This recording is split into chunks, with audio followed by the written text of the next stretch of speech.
Hello दोस्तों, आज हम जो पढ़ेंगे वो पढ़ेंगे मोहम्मद गौरी के बारे में। और जो इससे पहले पढ़ा था गजनवी के बारे में पढ़ाते हैं कि भारत में आया, कैसे लुंगी उठाकर भागा, ये भी लुंगी उठाकर भागेगा। लेकिन एक बात की दुख ये होती है कि जब अपनों ने फूटता है तभी न किसी ने लुटता है। तो ये जयचंद के सहारे, जयचंद हमारे फूट गए थे, इसके सहारे पृथ्वीराज चौहान को पराजित किया था। फर्स्ट बार में नहीं, फर्स्ट बार में इसने भागा था लुंगी उठाकर, लेकिन सेकंड बार में इसने पराजित किया और हत्या कर दिया था। तो आइए हम सेकंड चरण पढ़ते हैं तुर्क का। तुर्क आक्रमण का दूसरा चरण जो था मोहम्मद गौरी इसका नेतृत्व कर रहा था। पहला चरण जो था मोहम्मद गजनवी कर रहा था, लेकिन दूसरा चरण का नेतृत्व मोहम्मद गौरी कर रहा था। एक जनजाति था, तुर्क क्या था, जो जनजाति था, और यह अफगानिस्तान में रहते थे।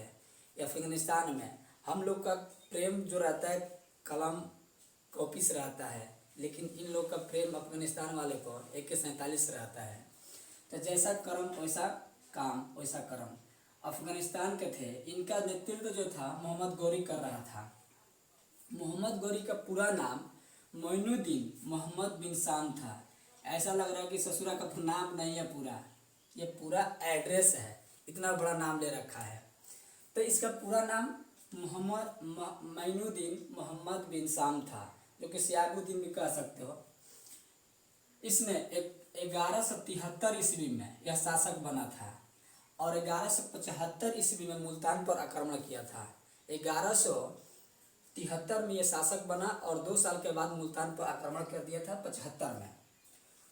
उसके बाद 1178 ईस्वी में राजस्थान पर आक्रमण किया था और राजस्थान का जो शासक थे भीम सेकंड ने मोहम्मद गौरी को पराजित कर दिया था। उसके बाद इसने लाहौर को आसपास गया, लाहौर यहाँ से भाग गया। यहाँ से भागने के बाद इसको पता चल गया था कि यहाँ के शासक जो थे बहुत ताकतवर है। इसने भागा और भागने के बाद लाहौर केंद्र बनाया और लाहौर के छोटे आसपास जितने भी शासक थे उनको पराजित किया और साम्राज्य बड़ा करते गया। उसके बाद इसने पंजाब के भटिंडा पर आक्रमण किया था। अब पंजाब के भटिंडा के क्षेत्र में जो शासक थे वो थे पृथ्वीराज चौहान। पृथ्वीराज चौहान से इसका विवाद हुआ, मार धाड़ हो गया, विवाद हुआ। इसके बाद इसने बोला कि भाई हम लड़ाई अभी नहीं करेंगे, हम तो कुछ हार जाएंगे। तो ये ससुराल सोच कर ये आया कि 1191 ईस्वी में इसने तराइन का युद्ध किया। तराइन एक जगह है, वहाँ पर युद्ध हुआ था। मोहम्मद गौरी और पृथ्वीराज चौहान थर्ड का साथ युद्ध हुआ था।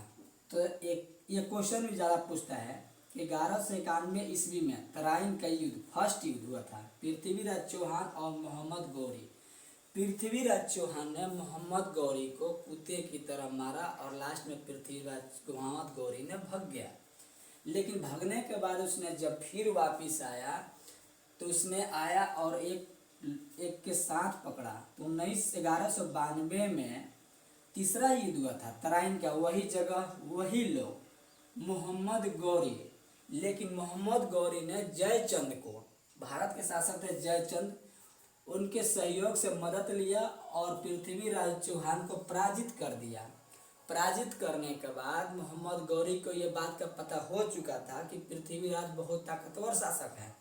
उसने क्या किया कि जयचंद के सहारे तो जीता था, जयचंद ने उनका भेद बताए थे, सेना कैसे लड़ती इस बारे में बताए थे। तो पृथ्वीराज चौहान को पराजित करने के बाद उनकी हत्या कर दिया कि ना रहेंगे भाई, ना कुछ हो पाएगा। उसके बाद इसने 1194 ईस्वी में चंदावर युद्ध किया। मोहम्मद गौरी गढ़वाल के शासक जो थे जयचंद को पराजित कर दिया। जयचंद को ये पता चला था कि मतलब कि हम मदद करेंगे तो हमें नहीं बर्बाद करेगा, लेकिन ये जयचंद को भी क्या किया, हराया और जयचंद को भी बर्बाद कर दिया था। मोहम्मद गौरी का सेनापति बख्तियार जो खिलजी था, बिहार में आकर नालंदा विश्वविद्यालय में ससुरा आग लगा दिया था। आग लगाने के बाद नालंदा विश्वविद्यालय उस समय का इतना बड़ा विद्यालय था कि लोग चाइना से पढ़ने आते थे और यहाँ पे बहुत दूर में था। कहा जाता है कि आग लगाने के बाद कई साल तक यहाँ पर आग जला हुआ था। इसने आया और अपने नाम पर एक बिहार शरीफ शहर बसा दिया। मुझे भी योगी जी से अनुरोध है, योगी जी आप किसी दिन पाकिस्तान का नाम बदल कर जय श्री राम रख दीजिए, तभी लोग को पता चलेगा। उसके बाद मोहम्मद गौरी का अंतिम युग जो था पंजाब के खोखर, खोखर एक जनजाति थे, जैसे कि ये भी एक जनजाति का नेतृत्व कर रहा था, वैसे ही खोखर एक जनजाति थे। उन्होंने जनजाति ने से आक्रमण किया था 1205 ईस्वी में, 1206 ईस्वी में दमयक स्थान पर रामलाल खोखर जनजाति तो था, उसमें एक नाम था रामलाल खोखर। रामलाल खोखर ने मोहम्मद गौरी को हत्या कर दिया था, काट काट के बर्बाद कर दिया था। उसके बाद मोहम्मद गौरी का जैसे ही फ्यूज उड़ा, उसके बाद मोहम्मद गौरी जो था, इसका गुलाम जो थे 3 गुलाम थे। गुलाम का मतलब कि इसके अंडर में काम करने वाला, जो ये कहे वो हजूरी करने वाला, वो 3 गुलाम थे। एक था कुतुबुद्दीन ऐबक, जो कि 1206 से 1210 के आसपास ये शासक बना था, और यह दिल्ली सल्तनत का इसने स्थापना किया था।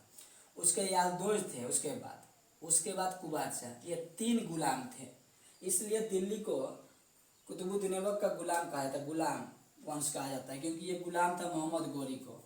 दिल्ली जो सल्तनत है, ये हम पढ़ेंगे कि दिल्ली सल्तनत 1206 से 1526 ईस्वी के बीच में जितने भी कार्यकाल हुआ था, जितने भी शासक कार्यकाल किए थे, इस बीच के दौर को दिल्ली सल्तनत कहा जाता है।